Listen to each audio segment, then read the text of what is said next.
Welcome to মুনমুনাই classroom. আমরা করছি class 11 এর কেমিস্ট্রির আজকে সেমিস্টার 2 এর পুরোনো বই থেকে কিছু কোশ্চেন অ্যান্সার। এনথালপি পরিলেখের সাহায্যে তাপদাহী আর তাপগ্রাহী বিক্রিয়ার পার্থক্য লিখতে বলেছে। আর উদাহরণ চেয়েছে একটা করে। দেখো, প্রথমটা হচ্ছে তাপদাহী বিক্রিয়া, পরেরটা হচ্ছে তাপগ্রাহী বিক্রিয়া।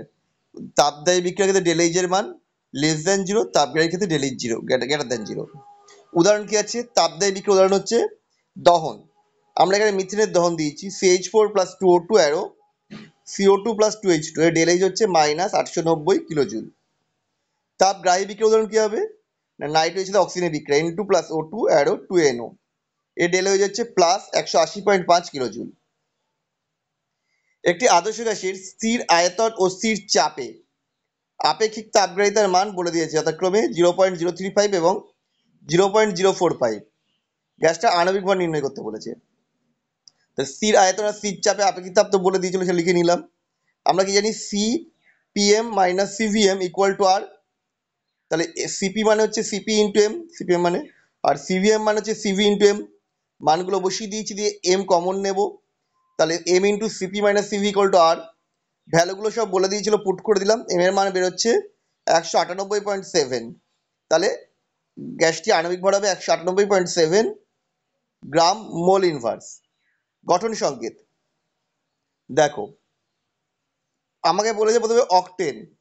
অকটেন বলেছে বলে আমি এখানে 8টা, এই অকটেনের জন্য এখানে 8টা কার্বন নিচ্ছি। এটা 1 2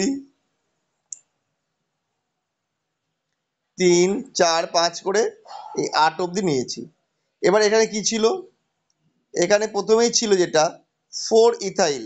তাহলে 1 2 3 4, 4 নম্বর কার্বনের সাথে ইথাইল দিয়ে দিলাম। তারপরে কি ছিল? 5 আইসোপ্রোপাইল, 5 নম্বরে আইসোপ্রোপাইল গ্রুপটা দিয়ে দিলাম। তারপর কি ছিল? 3 নম্বরে মিথাইল, 3 নম্বরে আছে মিথাইল গ্রুপ দিলাম। দিয়ে বাকি কার্বনগুলোর হাত মিলিয়ে দিয়েছি।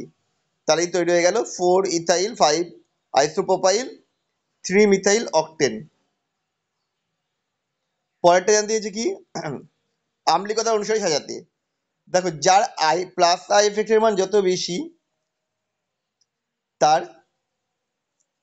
এখানে মাইনাস, ভুল বলছি, মাইনাস আই এফেক্টের মান যত বেশি, তার COOH গ্রুপের মানে আম্লিকতা বেশি হবে। এক্ষেত্রে সব থেকে কম হচ্ছে OH, তাই ওটার আম্লিকতা কম।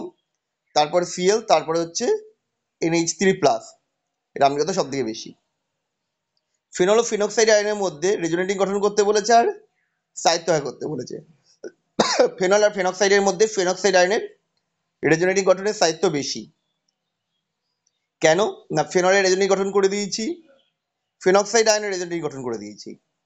এই গঠনতে দেখা যাচ্ছে যে ফেনলের রেজোনেটিং গঠনে তীব্র তড়িৎ-ঋণাত্মক মৌল অক্সিজেনের ওপর ঋণাত্মক চার্জ সঞ্চিত হয়েছে, ফলে স্থায়িত্ব, ধনাত্মক চার্জ সঞ্চিত হয়েছে, অক্সিজেনের মধ্যে পজিটিভ চার্জ আছে, তাই জন্য স্থায়িত্ব হ্রাস পেয়েছে। কিন্তু ফেনক্সাইডে নিয়ে এরকম কোনো ঘটনা ঘটেনি, তাই স্থায়িত্ব বেশি। ওটা ARX শনাক্ত করতে বলেছে। এ হচ্ছে ইথাইল ব্রোমাইড, কারণ ওটা ছিল উর্জ বিক্রিয়া। আর বি বলছে, এটা ভুল লিখেছি, বি নয়, এটা এটা এক্স হবে। এক্স হচ্ছে 2 মিথাইল প্রোপেন, গঠনের সঙ্গে দিয়ে দিয়েছি। অ্যালকিনের ওজন লিস্টে বিক্রিয়াত পদার্থ হিসাবে অ্যাসিটোন ও অ্যাসিটালডেট, এটা অ্যালডাইড নয়, অ্যাসিটালডেট উৎপন্ন হয়। অ্যালকিনটি শনাক্ত করো ও বিক্রিয়া লেখো। এটা যৌগটা হচ্ছে 2 মিথাইল বিউট টুইন অ্যালকিনটা। দিয়ে আমি দেখো ওদের বিক্রিয়াটাও দিয়ে দিয়েছি।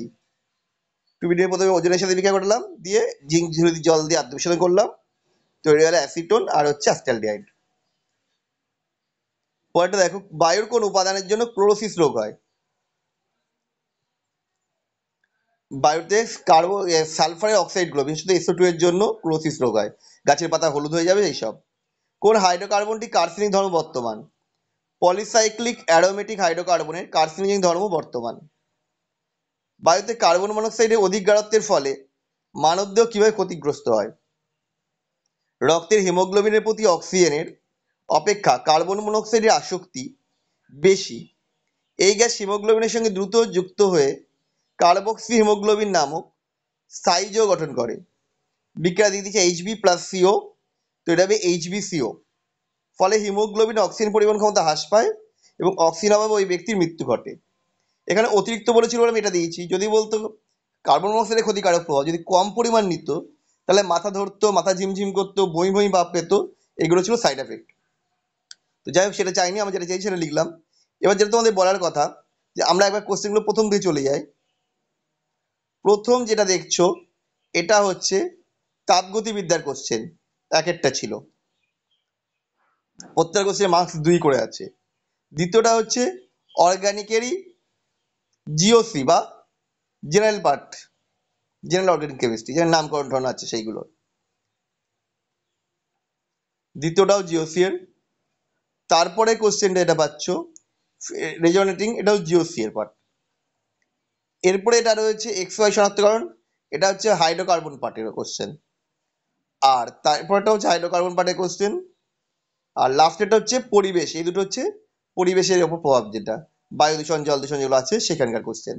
তো যাই হোক, তোমরা ধীরে ধীরে রেডি করো, এখনো কিছুদিন টাইম আছে, জানুয়ারি মাস অবধি টাইম আছে আমাদের, আমরা যতটা পারো পেজ শেষ করে দেবো। আর ভিডিওটা ভালো লাগলে লাইক করবে, আমাদের সাথে থেকো। আবার দেখা হবে নেক্সট ভিডিওতে।